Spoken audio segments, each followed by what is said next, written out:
Hey, what's up? How's it? Aloha. Welcome to Culturised. It is me, Makani. This is where we get to sit down with friends, special guests, everyday Hawaiians, and talk about culture, not just ethnic, native, social culture, everything, and find out where you can learn, share, and make sure that you're doing your part to make sure your culture is on the rise.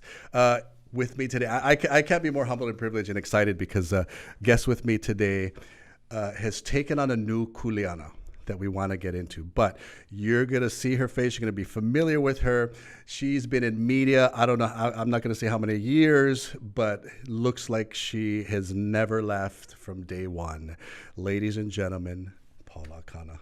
How are you? Aloha. Great. Okay, so I know really quick, we are a cultured show. Here is a lei kukui for you, Mahalo. and we're going to offer it as they do at the CDC. I know. It's a beautiful day. Mahalo, mahalo. And as you know, if you're joining us, the lei kukui that a lot of you see is a representation of knowledge. So we always want to make sure that knowledge is where is our hard drive is in our head, so that knowledge is continually around you like a lei. So you have knowledge, and we want to get right into that.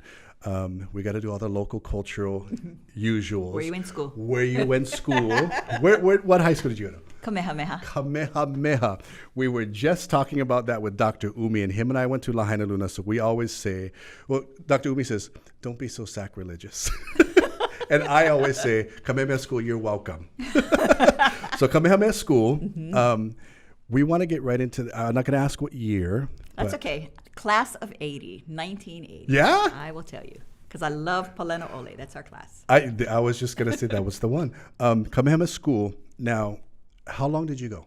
From first grade. Wow. So just 1 year shy of doing the 13-year So senior thing. that's like true alumni, though. You were there from first grade. I want to get right into that. Growing up, of course, Kamehameha School being a very Hawaiian school. Outside of that, in the home, what was culture growing up for you? Was it one? We always talk about growing up, our grandparents or parents never really put it into our faces. It's like, this is what you got to do. It was more observation. How was it for you growing up? Was there a lot of culture? No. Wow. My mom's from Missouri. Okay. My dad, of course, born and raised here. My dad grew up during that time. He was born in the early 20s, and it was very much, you grew up to be the American, and he didn't really have a lot of the Hawaiian culture. So really, it was at school that I got it. I did get the food at home, and my mom was as Hawaiian as a non-Hawaiian could get. She made incredible food, and I think more than anything, what I learned from her was just that it really didn't matter what blood was flowing through your veins. It was what's in your heart. Now, did you, if you think back, were there little idiosyncrasies or little things that your parents did that you think, oh, that was very cultural? At the time, I just didn't think about it. Like, I can't even think of it. you know, say even as something as simple as my dad would go surfing every day, right? Yeah. Or my mom would do this every day. So was it difficult now going to Kamehameha School and almost like a culture shock? So for example, I grew up on Lanai, then I went to Lahaina Luna, totally different culture. Was that like that? Not really. I love to learn. So from the time I was like little, I was reading as much as I could. Wow. We did do the doxology at course. home, and that's See, like our there you go-to go. for everything. But I think more than anything else, it was because I went in at such a young age. It wasn't a shock. It was just like, wow, this is really fun, and I'm just learning things that I didn't really know. Here's another question. So you're learning things, but did you also feel at the same time, as being a Kanaka, being a Hawaiian, it's like, oh, it kind of feels comfortable. This is Yes. what I'm supposed to be doing. Very much so. Wow. Very much so. And the two leading, I want to say, the leading wahine in elementary school was Corinthia Harbottle and Lahela Rosehill. They were these great teachers. Powerful names already. Powerful mana wahine. Yes. But they really, made us appreciate the gift from Pauahi. I like it. And the gift of being Hawaiian and learning about our culture. So with that, as you went through the Kamehameha system, after that, you actually studied, you went into you were in media, but you studied something before that, right? So when I went to the University of Hawaii, I wasn't quite sure. I really wanted to start off as an accountant. I loved math. Wow. I loved math. I would have never thought. I loved math all through high school, and I thought, I'll be a CPA, you know. Wow. But at the University of Hawaii, I lost that desire really quickly, started taking some other classes. One brought me back to journalism. I had been a writer on our school newspaper at Kamehameha, and I was the editor. I was a sports editor my junior year, the co-editor my senior year, on the speech team and the debate team. So it kind of just, I just kind of went back to it. That path was already there. But one of the classes I took, because you just had to, you had to take some other classes. And I said, this is a cool class. And it was Ben Finney, who started the Polynesian Voyaging Society. And Ben Finney was an anthropologist, and he's one of the founders of the Polynesian Voyaging Society. And so with journalism at that time, and everything's different in school now, you kind of had to minor in something. Right. And so I was really drawn to that. Of course, that was the days of Indiana Jones, and that was exciting. But we did some really great classes in archaeology and just learning about where we came from and who we were. And because of him, I was able to get involved in the Polynesian Voyaging Society. I mean, I knew about it. He invited the class to, take a look and visit. And then it wasn't until I actually started media that I got involved. When did you start your first broadcast, first time in media? What were you? Was it after college or in? Well, in college, we had to do a radio show. And my partner and I did a radio show, and she said something funny, and we busted out laughing. And I thought, great. We couldn't stop laughing. It was really low frequency radio, so luckily not too many people heard it. And I was like, well, I guess that class is like doomed. But he says, you're just going to do it all over again. And we did a great one.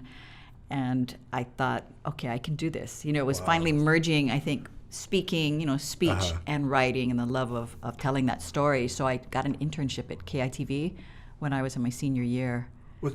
And you never left there then? I never left. I stayed there for 35 years. I would have never known you started in radio that way. Well, it's just radio for class. But that's how radio starts, right?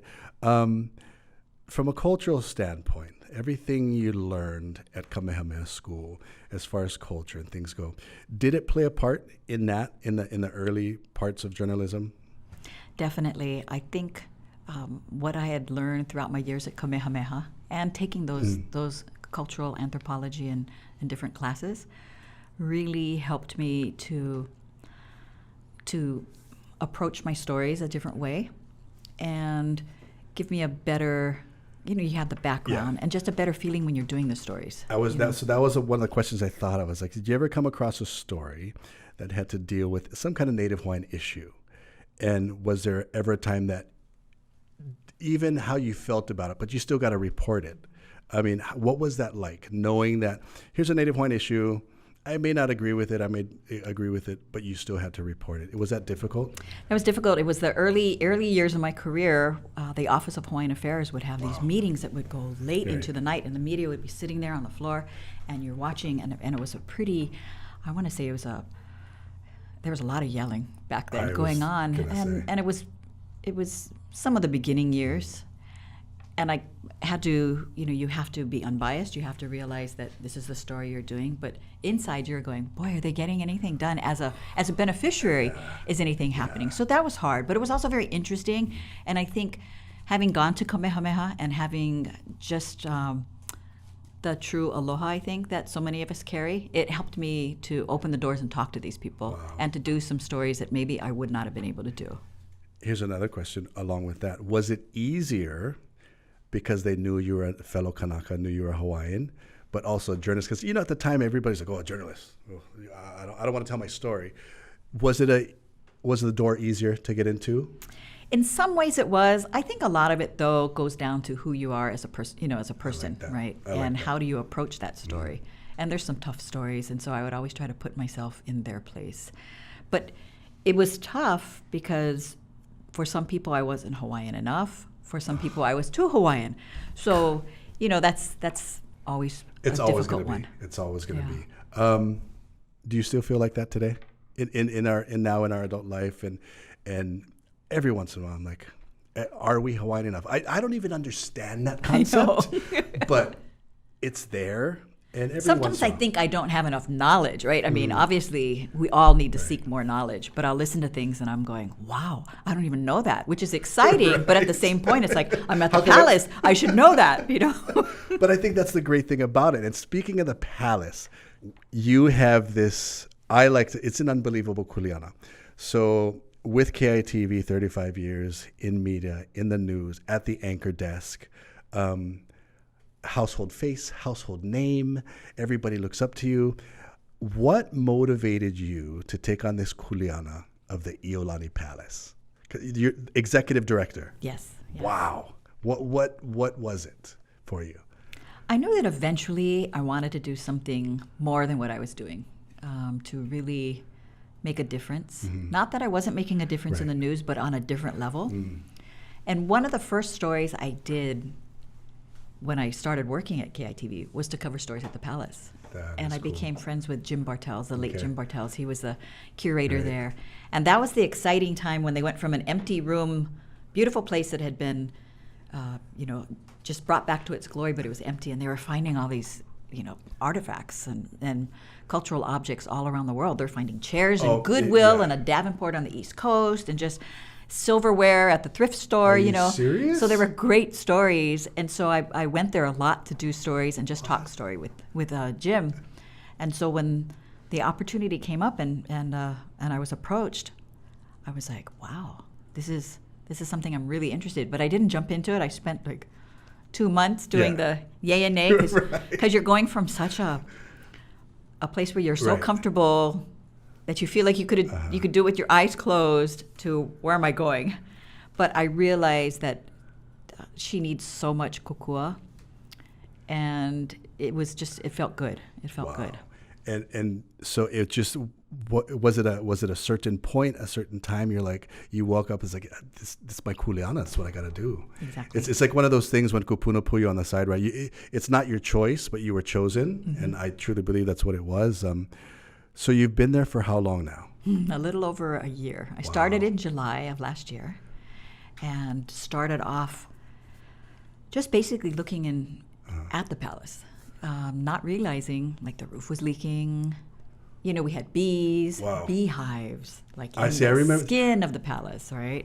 So you could have did a version of, what is those things on Home Shopping? No, what do they call it? Flip this house, basically. Flip this palace. So you walked in and you realized that there were a lot of things going on. And it's a lot of things that people just didn't realize. I think everyone just saw the palace as this beautiful place. And so it really began a journey to educate people about what's wrong there, what needs to be done, and how fragile it is. I think that was a great thing that you did, because like you said, even myself, I would look at this palace and thought, yeah, the menehune come by at night and they take care of it. But that's not the case. It was really falling apart. And speaking of that, who do you find? Are there people that you have to find specialists for these things? We're really fortunate. Well, we're a National Historic Landmark, so everything has to be done a certain way. According to, there's all kinds of rules and regulations, and so there's a historic architect, Glenn Mason, who's been working on all the older buildings across the islands, and he's been working with the palace for over a quarter of a century. Wow. So he's the one I turn to talk about what needs to be done. But we have a long list. One of the first things I did was ask the staff, tell me what's broken, what's missing, just 300 plus items. No way. It could be really tiny items, and then the roof is leaking kind of thing, so. It's so, I'm trying to wrap my head around the fact that this place that we see as a cultural icon that our monarchs lived in was kind of shabby. 300 different things. Since you've been there, what was probably one of the biggest flaws? I think the roof is the biggest thing, and the bees, because about 2 or 3 months after I came on board, I had already had a vacation set up. So I said, I got to take this because it's a trip that I paid, So when I'm on vacation, someone gets stung by bees. Wow. actually a couple of people got stung by bees. So as soon as I came back, that's what we worked on, what needs to be done. And it's only just been done recently with a grant from the Hawaii Tourism Authority helped us out to get rid of bees. And it turns out we had bees in all four corners. See, better you than me, because I would have been like, listen, hey, you just got stung by royal bees. We got royal honey. You can get it in the gift shop. I want to talk a little bit more about Iolani Palace and some of the special things about it. Iolani Palace, correct me if I'm wrong, the only royal palace, not only in Hawaii, but on U.S. soil. We talked earlier, 138 years old. You are now the executive director. You have taken over this hale and this royal palace, and you realize that there's a lot to be done. So if you've never been to Iolani Palace, or if you have been, if you're visiting Hawaii, we really, really encourage you to see this place, but see every corner about it. And that's what we're talking about. So we're talking about repairing the palace, 300 different things on the list. Besides that, since you've been there, has there been a moment that you've had with the palace herself, just you and the palace, like standing there at her steps? There's a lot of moments. I usually go and visit the Queen statue every so often, just to, I'm trying to keep, right. Take care of your hale here. But walking through it, you can really feel, just the presence of what was there. And then when you go in the imprisonment room, where she spent 8.5 right. months, you definitely feel something there. Because you get to go beyond the ropes. You get to stand in that corner. Standing in that corner, what did that feel like? Like, I think about it now, I'm just like, oh, that's heavy. It's heavy. It's chicken skin. It's kaumaha. Yeah, it's some sadness. And then you have the joy of who they were as well. There's a whole lot of emotions that come through. We were having people entertain pre-COVID, and they would sing in there, like Paula Akana, Wow. the songs that she wrote while she was in prison. And, you feel like she's there listening. It's a powerful place. It has a powerful message in so many different ways. Kalakaua was like the Renaissance man. He had one foot in the past. He brought back hula. He brought back the secret societies. People think of him as, the Merry Monarch party guy, but he wasn't. He was truly networking all the time. If you go in and you look in the dining room, he sits here, not at the head, because he makes sure he's going to talk to everybody, and everyone had a purpose when he invited them. See, those are the things I like. So if you're just joining us, you're wondering what we're talking about. So the overthrow of Hawaii is a thing. You look it up. It's a whole other story, but our queen was in prison in that room, but we had our other monarchs. So speaking of Liliu, Kalakaua as well, was he the last one to live? No, she actually was. So there actually was another palace before that, a wooden structure, which was built and then purchased by King Kamehameha III when he moved the seat of government from Lahaina to Oahu, and then Kamehameha IV, Fifth, Lunalilo, and then Kalakaua. Then by then, the ground termites took over. Even back then, just like now, termites just ate it up, and so that was born, the idea of having a palace. And so they laid the cornerstone in 1879. Wow. It was a Masonic ceremony because Kalakaua was a 33rd degree Mason. And then he had gone and started his trip around the world and realized this is what we need to have, to show people that the Kingdom of Hawaii had treaties with over 24 countries and our li'i were on par with the other leaders of the world. A lot of people don't realize that. A lot of people don't realize, like just his garb, his British garb. He knew he was always ahead of the game. We talked about it earlier. First electricity. Electricity before the White House, 4 years before the White House. That's so crazy. Kind of debating on who was first, Buckingham Palace or Iolani Palace. Who's claimed it? What do you? We both claim. So it's around the same time. But he had indoor plumbing. He had telephones. When he went around the world, he spent a week with Thomas Edison because he was truly enamored by modern things, and he wanted to bring it to his people. The fact that Kalakaua was a true renaissance, because he had, like you said, one foot in the past. He is the true essence of Culture Rise, right? He made sure that his people were taken care of. He made sure that he had relationships. So again, we'd like to thank you for being here and sharing those stories with us. We'd like to thank Star Advertiser, Jams World, and all those people. If not for them, we wouldn't have a venue to talk about culture and share. So if you want to join us, check out our YouTube channel and all those other things. But Paula Akana, again, mahalo, mahalo, mahalo for being here. This is Culture Rise. Whatever you do in your culture, make sure you stay risen. Mahalo for joining us at Culture Rise. Really quick, we got to thank Star Advertiser giving us a venue and a space to share, learn, and talk about culture. We got to thank Jams World as well. Kapa Kava for supplying the social lubricant. Sitting with Paula Akana, you get the extended version on YouTube, but we're talking about Iolani Palace. So of culture, I think about it. I mean, you, Manavahine, from Kamehameha School, in media as a Hawaiian.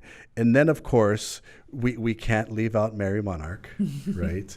Really quick, how was that difficult? We're going to jump around, but we'll get back to Iolani Palace, but I just thought about that.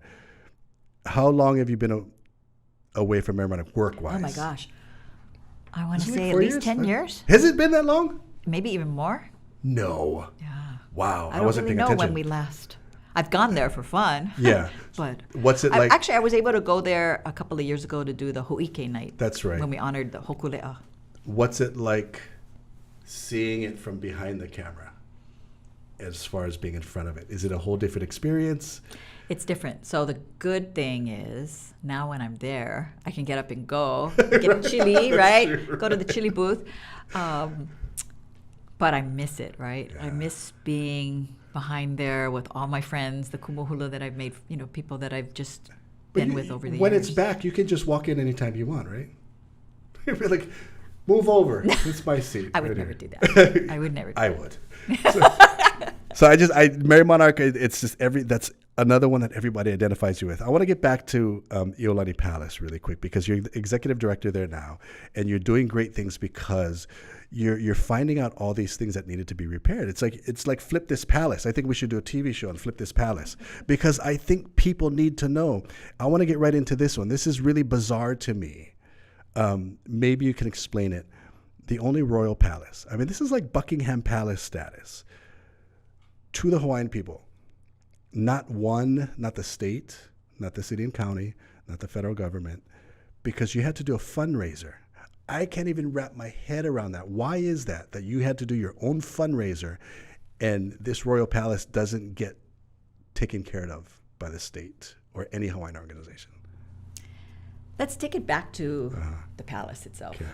After the overthrow, it became a government office. It became the seat of government for the provisional government, the territorial government, or the republic, and through statehood. You had the throne room was where the House sat, House of Representatives. I didn't even know that.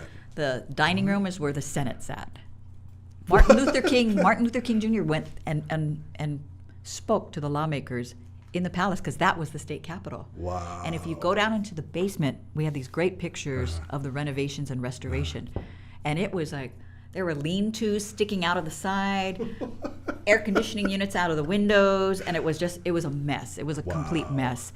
And when they built the new state capitol, Governor Burns didn't want it to be torn down or anything, because there were some people who said, what do we need this building for?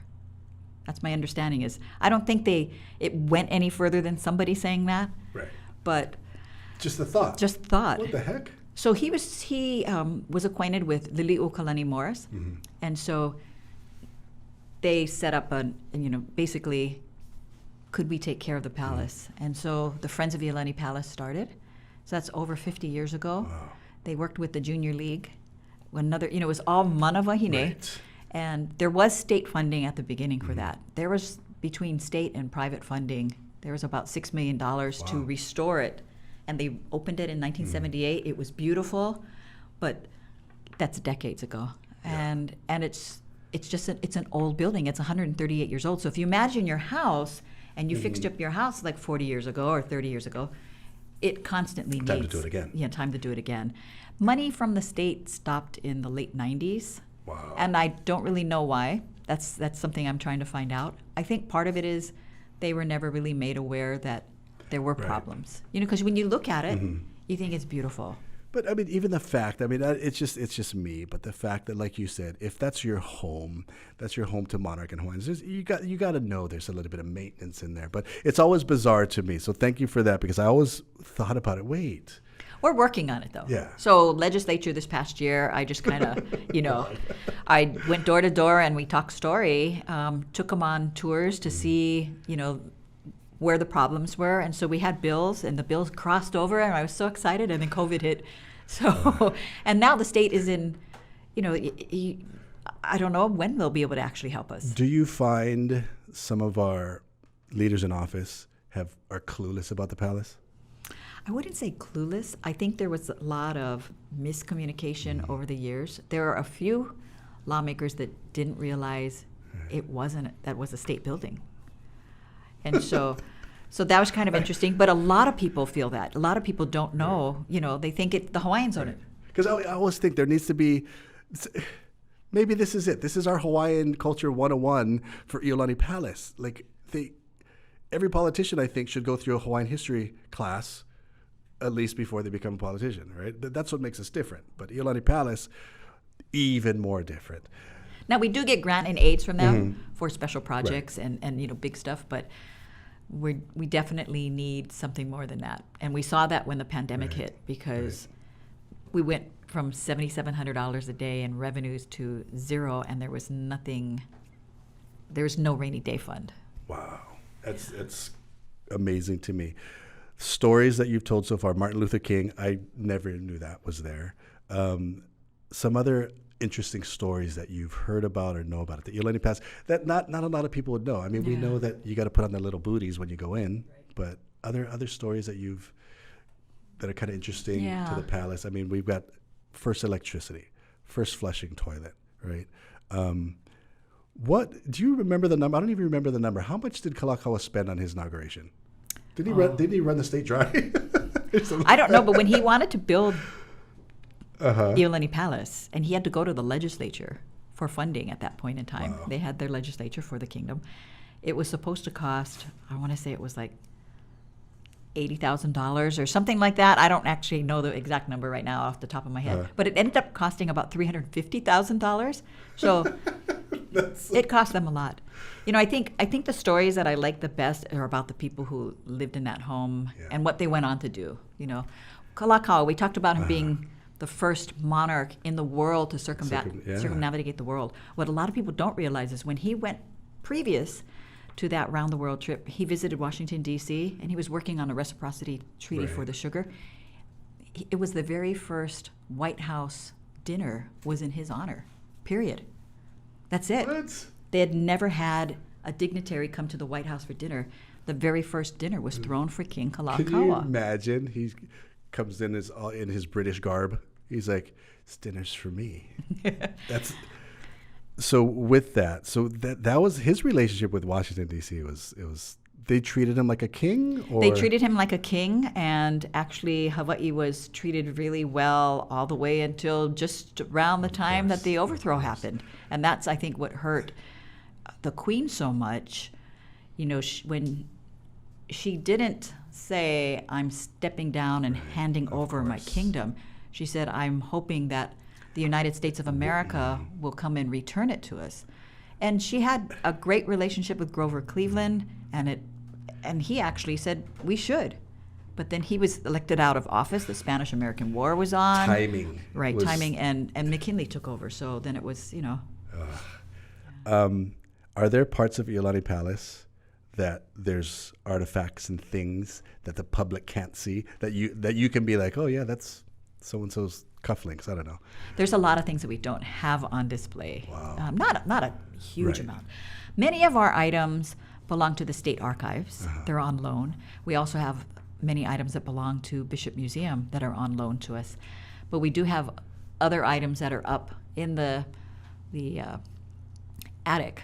There's some really interesting things. There's an attic, yeah. That's where we noticed the leak. The leak on the people who work in the attic. So this is what I'm picturing right now is one of those movies where you go into the attic and there's just like chests and old rocking chairs. It's just stuff up Not there? quite that much, but it is neat. Because everything is humidity, temperature, we deal on that. So it's very modern looking, but when you open the door and you see what's on the shelves, then it's really neat.